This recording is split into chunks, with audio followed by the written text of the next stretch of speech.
আমাৰ প্ৰশ্নটো হ'ল যে আপোনাৰ এই ৰাস্তাটোৰ কাৰণে আপুনি চেংচন কৰিছে, মই তেখেতে লাইভতো চাইছোঁ, কিমানখিনি কৰিছে, কেনেকৈ কৰিছে, সেই ডিটেইলছখিনি মোৰ লাগিব, সেই ডিটেইলছখিনি মই বিচাৰিম। আজি ডিটেইলছবোৰ আজি আগবঢ়ালিয়ে গোটেই ডিটেইলছ কৰিছে। আপুনি ইয়াত আছিলে না নাছিলে? মই ইয়াত নাছিলোঁ। মই আপোনালোকৰ মানুহ আপোনাৰ কাৰণে মই আকৌ এটা প্ৰগ্ৰাম ল'ব নোৱাৰোঁ।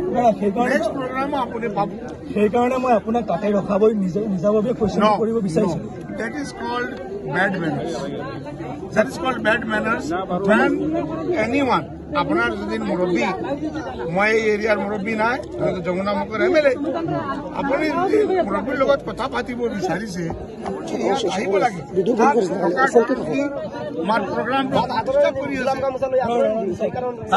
তাত আমাক এটাক কৰিব বিচাৰিছিল, আমাৰ গাড়ী ভাঙিব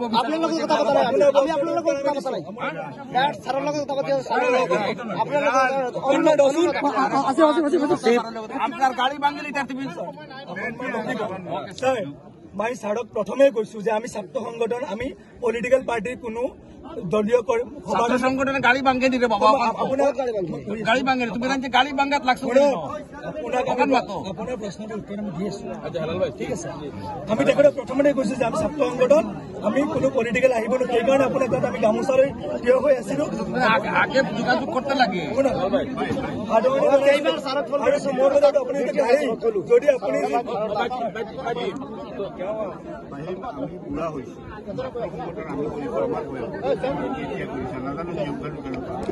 এনি পলিটিকেল পাৰ্টি বুলি কথা নাই, এখন MLA পলিটিকেল পাৰ্টি কেতিয়াবা টিকি যায়।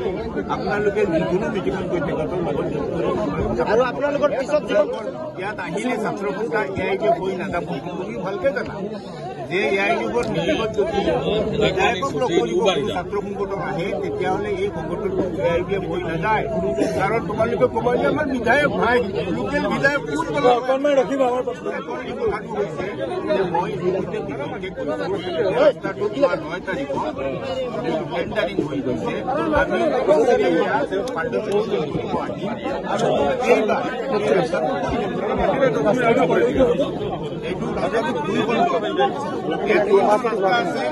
তোমালোকৰ এতিয়া যিটো ৰাস্তা আমি কৰিছো, এইটো নতুন বজাৰ লৈছে, নতুন বজাৰ লৈছে। এইটো ৰাস্তাৰ কনষ্ট্ৰাকচন ডাঙৰকে হ'ব, বহলকে হ'ব। নতুন বজাৰৰ পৰা গাঁঠি ৰাস্তালৈকে ৰাস্তাটো সৰু থাকিব, সেইটো বেলেগ স্কিম, সেইটো বেলেগ স্কিম। পিছলৈকে আমি ডাঙৰ কৰিম, কাৰণ এই ৰাস্তাটো চৰকাৰে ইণ্টাৰ ডিষ্ট্ৰিক্ট ৰাস্তা কৰাৰ প্ৰপ'জেল ৰাখিছে। আমাৰ অংশত এইখিনি পৰিছে, হোজাইৰ অংশত পৰিছে, নন্দলালপুৰ অংশটো, বাকী অংশখিনি লামডিঙত পৰিছে। গতিকে 3জন MLAৰ সমন্বয়ৰ ভিত্তিত এইটো কৰা হৈছে, গম পাইছে নে? ঠিক আছে, ঠিক আছে। আমাৰ এটাই প্ৰশ্ন আছিল, আপুনি যদি সেই প্ৰশ্নটো যদি আমাক ফোনতে উত্তৰ দিলে হয়, তো আজি আমি ইয়াত নাহিলে। আপুনি ফোন কৰিছো, মোৰ তাত ডিটেইলছ আছে। ঠিক আছে, আপোনাৰ আৰু এটা ছাৰ যিহেতু আহিছে, ছাৰে এটা প্ৰশ্ন আমি আৰু ডেৰ বছৰ আছে আৰু কাম কৰিব। আমাৰ কাম দ্বিতীয়টো প্ৰশ্ন হ'ল 15 months, সেইটোৱে 15 বছৰ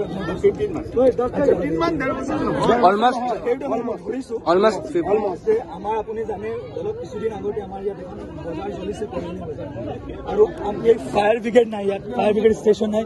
পূজাৰ পৰা আহিব লগা হয় বা শংকৰদেৱ নগৰ বা ঢবকা বা এই চাইডৰ পৰা। তো আমি অনুৰোধ কৰিছোঁ যে মুৰাজাৰ অঞ্চলত এখন ফায়াৰ ব্ৰিগেডৰ ব্যৱস্থা কৰি দিব।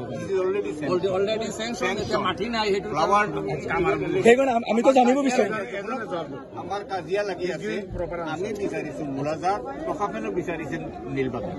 প্ৰশাসনে আমাক কৈছে যে আমি এখন নীলবাগানতে ডিচিয়ে কৈছে আমি মাটি দিব পাৰিম, পৰ্যাপ্ত মাটি নীলবাগানত আছে, এই পৰিমাণৰ মাটি মুৰাজাৰত নাই। আমি কৈছে নাই, মাটি ক্ৰিয়েট কৰি হ'লেও কোনোবা মানুহে যদি ফৌজি মাটি দখল কৰি আছে, সেই মাটি তুমি মোকলাও, মোকলাই হ'লে এইটো মুৰাজাৰ হ'ব। ঠিক আছে, আপোনাক ধন্যবাদ জ্ঞাপন কৰিছোঁ। এই তৃতীয় প্ৰশ্নটো, আমাৰ এই চাইডৰ মানে একমাত্ৰ আপোনাৰ হস্পিটেল আছে অপাহবাৰী, এইখনত 24 ঘণ্টাৰ ডক্টৰৰ ব্যৱস্থাটো কৰি দিব লাগে। কাৰণ আমাৰ কি অসুবিধা কি হয়, ইয়াৰ পৰা ডাইৰেক্ট হোজাইলৈ যাব লাগে। এইটো 24 ঘণ্টাৰ হস্পিটেল কৰি দিব লাগিব, তাৰ পাছত মানে ডক্টৰ পোৱা নাযায়। সেইটোৱে, আৰু ইয়াৰ লগতে এম্বুলেন্স সেৱাটো আপোনালোকে অলপ চাব, কাৰণ আমাৰ ইয়াত অলপ দুখীয়া